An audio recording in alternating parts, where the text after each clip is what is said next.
Hello guys, many Russian regions will spend this evening in total darkness because of the electricity outages caused by the destruction of numerous electric substations in Russia. You may say nothing new, Ukraine experiences this blackout since 2022, and you are right, this was fully Russia's idea.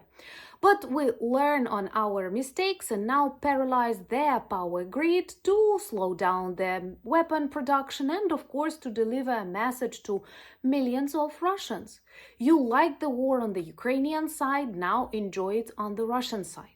And actually, there are tons of questions that Russians in Belgorod, Kursk, Voronezh, Rostov, Orel regions most affected by these electricity outages keep asking their governors, local authorities, and receive no answers. By the way, there are also a lot of interesting news that demonstrate how differently Ukrainians adapted to that electricity outages and what kind of resilience we demonstrated, and also this tremendous organization inside every yard, every big apartment building, and what we observe now in Russia when they literally have to hide generators because people keep stealing them. So blackouts in Ukraine and blackouts in Russia have very different vibes. Let's talk about that more. My name is Anna, I'm from Ukraine, I'm in Ukraine, in Kyiv, and with electricity, as you may see. Subscribe to witness the collapse of the Russian Federation together, and please share these videos to spread the truth.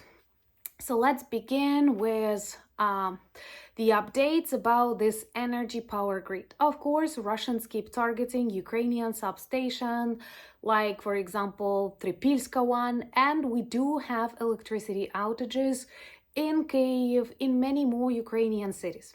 But they happen according to a schedule. In my mobile phone, I receive updates, and usually I know a day or two before when the electricity will be out in a particular district and for how long. By the way, I love it that they send you a message, the light is back home, the light is back to your home, and I think it's pretty beautiful. But anyway, people know the truth, people receive the updates. We understand if Russians destroy a particular electric substation that it will take a couple of days to restore it. People are patient because we understand we are protecting our motherland, we know what we are fighting for, it's pretty obvious, and we are adaptable. We have electric substations, this mini that you can use at home. I have one even in Kyiv. And also generators are working. So for you to imagine, during these emergency moments when the electricity outages are necessary, even big malls continue working because they have built-in generators. So that tells it all about Ukrainians. And finally, after 3 years of similar practices from the Russian side, we began neutralizing their power grid. Also because this helps to slow down the production of various military facilities, and usually the substations that we turn off are near big military plants, drone production facilities, and logistic hubs of the Russian army. But once again, this is also a way to deliver a message to the Russian population that not everything goes according to the plan and not everything goes according to the news that you read. What's interesting, when they experience such emergency situations, they start addressing the local authorities, they write on social media, and there are tons of such messages. They ask questions and they don't get any answers. And I believe that's very traumatic, if that's the right word. In a similar situation in Ukraine, you address your, authorities, your district, even some representatives of this block of apartment buildings, and you always get the truth. You know the truth. For example, we have a problem there, you won't have light for 2 hours or 12 hours, but this is honesty, this is respect. That's how people live in the civilized societies. And in Russia, they can actually tell you, you have the electricity, that's your local problems.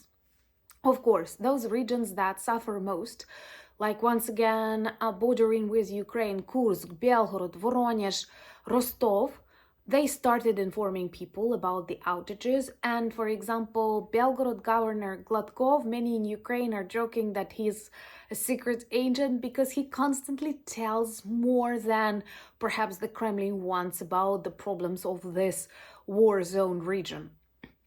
And people keep asking the representatives of the local authorities in Kursk and Belgorod to provide them with manuals how to act in times of blackouts. That's what we always had in Ukraine, like one of the very first things that were composed after the beginning of electricity outages caused by Russian attacks back in 2022, where just like what to wear, how to heat your house, how to store products, a lot of things, what to do with the medication that, for example, needs freezing temperatures, and many things. For example, when it gets really dark, it's difficult to see people on the streets and on the roads, and all of us were wearing this stuff that like reflects the light. So a lot of instructions from your local, city, regional, state authorities, so you feel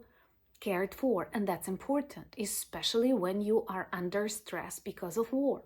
And now, when war is back to Russia after 4 years of similar actions in Ukraine, come on, you knew it was happening, and now it's happening on your territory.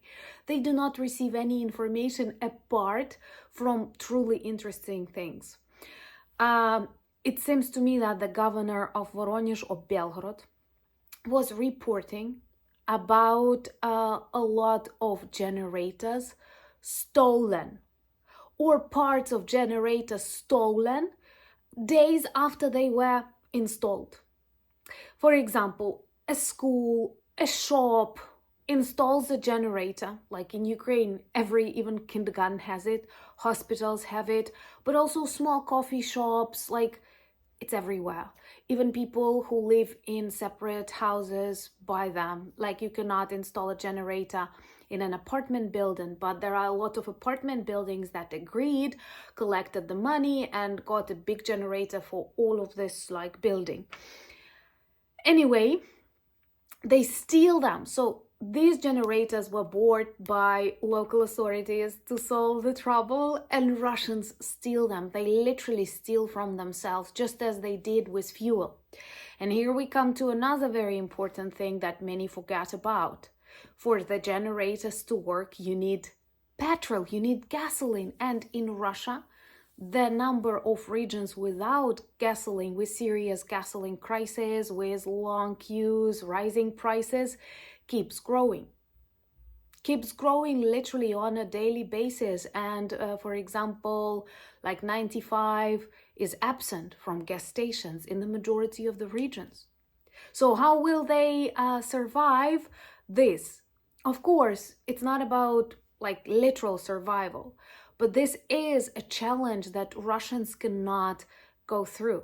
They demonstrate this very big difference in the attitude to life. Once again, Ukrainians did not want it. We did not attack any country. We were building our own country perfectly, not very good, but like we were peaceful, normal people who did not cause any trouble to our neighbors or to you across the ocean. Russians invaded us, and we decided to fight back because it's about the survival of the country, of the language, and we know what we're standing for. Our homes, hospitals, our country, our memory, our future, our language, our faith. And Russians literally do not understand what they are suffering for. Let's be honest. They thought that the Blitzkrieg would be successful. Then they did not care about the Ukrainian children dying because of Russia's actions. They sometimes even liked it. And now when war is back to their territory, because they are weak, because they were not prepared to fight, they were prepared to bully, they are disappointed. And it's not that they are fighting like for something important. They provoked this war. They began this war. They broke the international law. They broke the borders. They broke our maternity hospitals. And now they don't get what's happening. Why is it happening?